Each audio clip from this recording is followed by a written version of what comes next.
or the public. Main duty ng organization. Okay? Sino ba? Halika.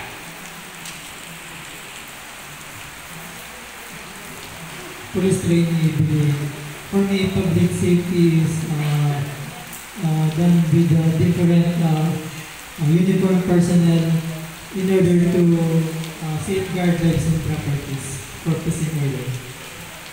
Safeguard and property. Okay, sino ba? Okay, halika.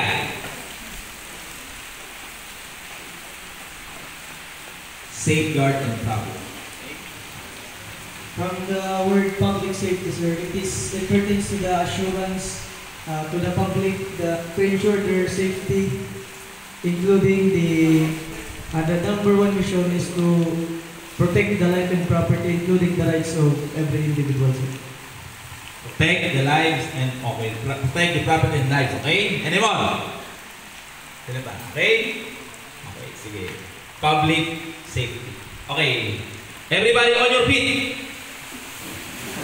Alam ko naman na pagod kayo, di ba? Jump left. Jump left. Jump right. Sigaw. Jump left. Hey. Jump right. Hey. Jump left. On your... Okay, take seat.